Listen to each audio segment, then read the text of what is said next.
Hi guys, welcome to my channel for another video guys. Gawa tayo ng biko, pero iba yung pamamaraan ng paggawa. Ay, pagmamaraan daw. So iba yung way ng paggawa. Lagay natin itong cream. And then, ang ating gata. Ngayon gagawa tayo ng, alam niyo yung ano, gagawa tayo ng latik. So dalawang kan yung ginawa ko. Dalawang kan. So dahil wala tayong ano, fresh na coconut, is ito yung gawin natin. And then, i-add ko pa yung cream para marami tayong magawang latik.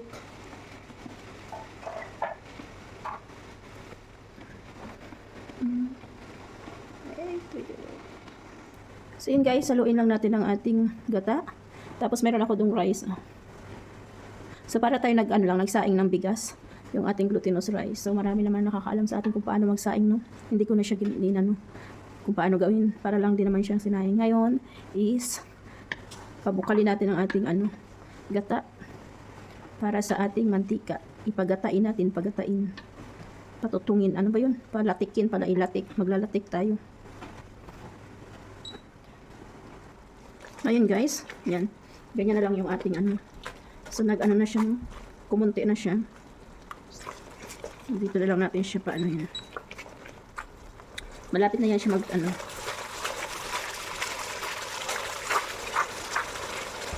malapit na lang siya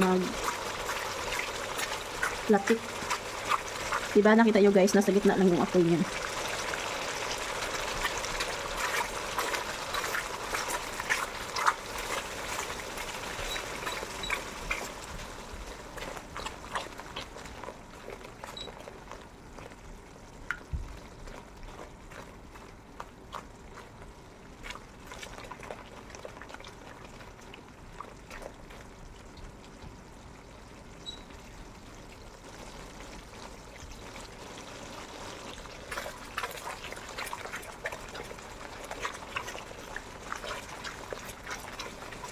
Ayan guys, hintayin na lang natin. Ito lang yung matagal na sa common na tawag dito na biko.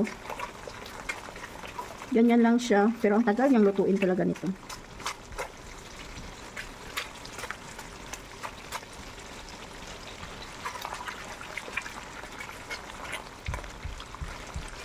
Tagal mong lutuin. Pero parang dumikit siya sa gilid.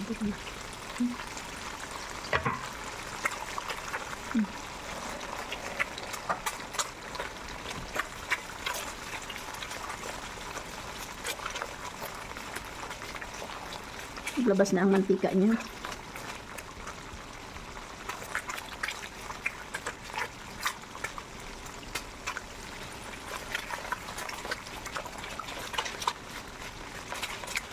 So ito yung pagkakaiba ng yung talagang gata ng niyog at saka sa process na niyog na gata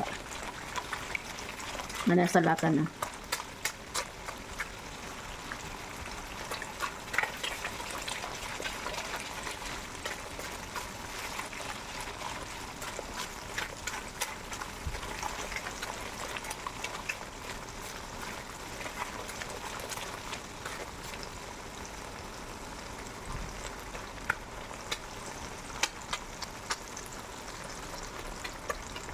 So gumawa din ako ng kutsinta, mga kakanin, apat na tawag ito?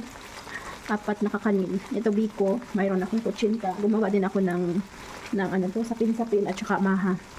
Kasi yung friend ko is 670. 70 siya. Ito yun na lang yung regalo ko sa kaya, instead na magbigay ako ng regalo. So nagluto na lang ako ng kakanin. Wala din naman sina amo. So may may time ako magawa.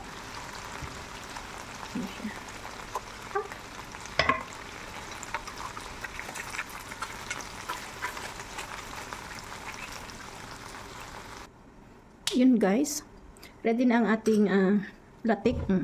Ayan na ang ating latik mga bay. So isasalin ko lang siya, set aside ko lang siya at iwan ko yung mantika. Kunin ko din yung mantika para gamitin natin sa paggawa ng biko.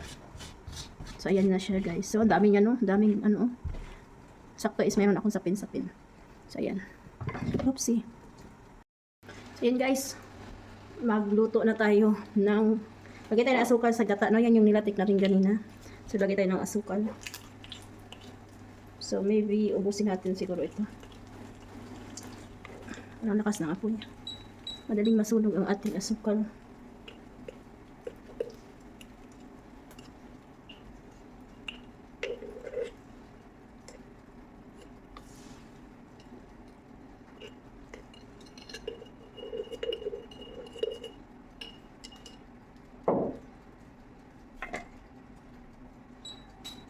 Yun guys.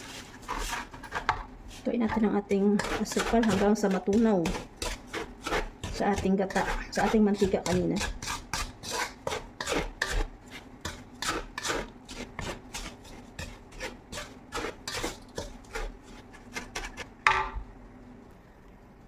Jesus, Ginoo ko. Dada ako ng dada. Ito na yung kalabasan. Hindi ko siya na videohan. Akala ko umaandar. Hindi pala umaandar. So, ayun guys. Ito na ang nangyari sa ating asukal kanina, no? Hindi ko na videohan. So, ito na yung natunaw na yung asukal. So, sabi ko bakit hindi umaandar pala to. So, ayun guys. So, patunawin pa natin konti. Pero, kung pag, ito kasi mahirap siyang gawin to, no? Kailangan mo talaga ng tiyaga. Unlike doon sa gata at pagkaluto ng gata, ilagay mo yung asukal, matunaw ang asukal, ilagay na ang kanin. Ito hindi eh. Tunawin mong mabuti yung asukal. Tingnan mo, nagmamantika yung asukal. At dito, niluto ko yung asukal sa mantika ng gata kanina. So ayun na siyang nangyari. So ngayon it's time, ilagay na natin ang ating kanin.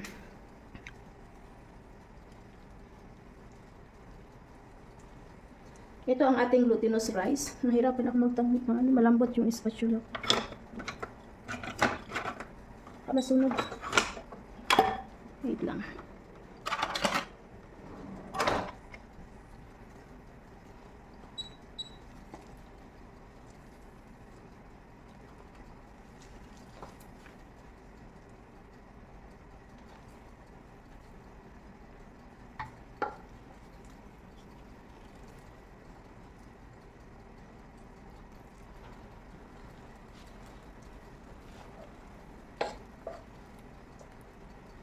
So, ilagay ko na lahat para hindi na ako mahirapan ayan.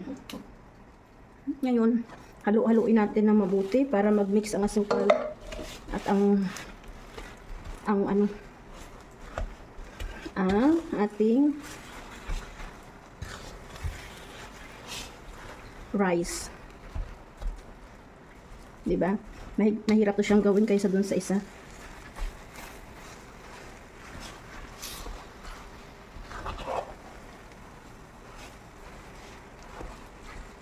Dito ko na siya ginawa sa bahay kasi ayaw ko bukas, ang daming gagawin doon sa kabilang bahay. Sa pupunta bahay ng friend ko.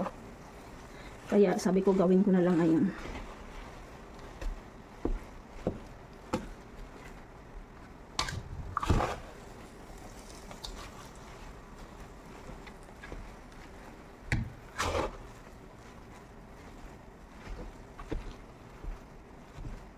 Ayan. Buksan ko na yung apoy kasi yung ibang rice, yung asukal na i-mix ko na sa rice. So isinama ko na rin yung tutong na para nandiyan na lahat. Naglaway ako. Naglaway sa niloka. Pagod. Diba? Ang pagod magawa ng biko.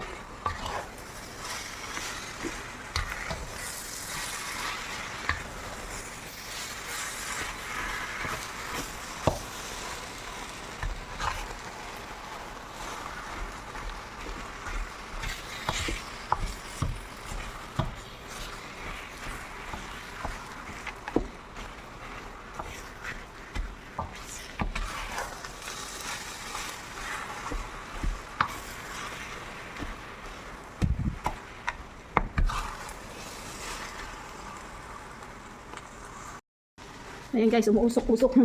Malapit na siyang matapos guys kasi paawaan na yung bumubuo niyang asukal. Yung mga asukal na bumuo is malapit nang natutunaw na siya. Kaya nag-mix na rin siya sa rice.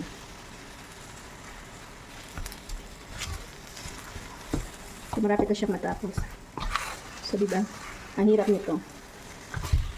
Ang niya.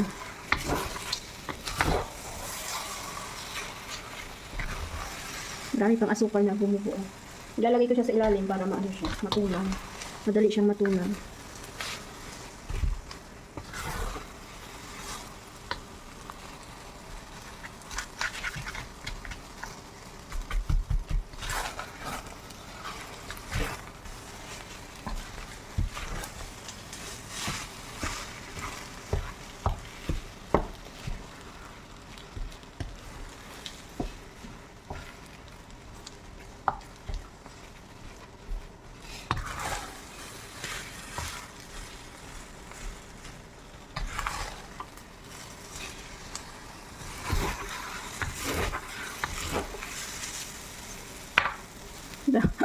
Mabaliktad. Ay.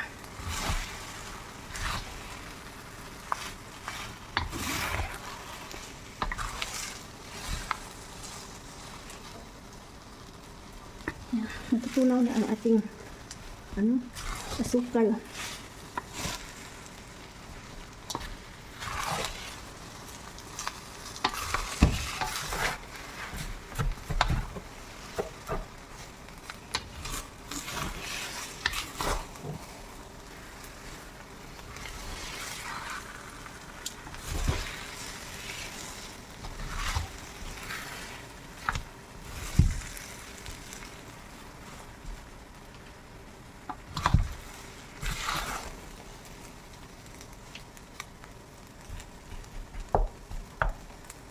Ayan, napagod ako. Napagod ako. Mag-live sana ako. Naka-live naman pala sa Baichu. Sumilip lang ako kanina sa kanya.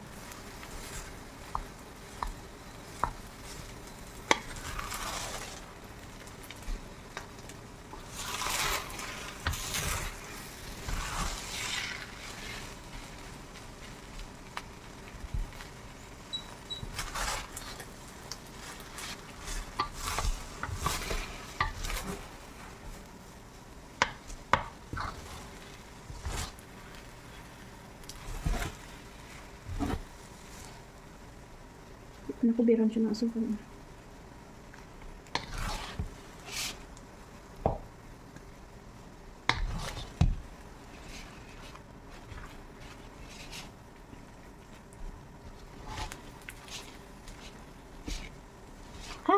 Pagod.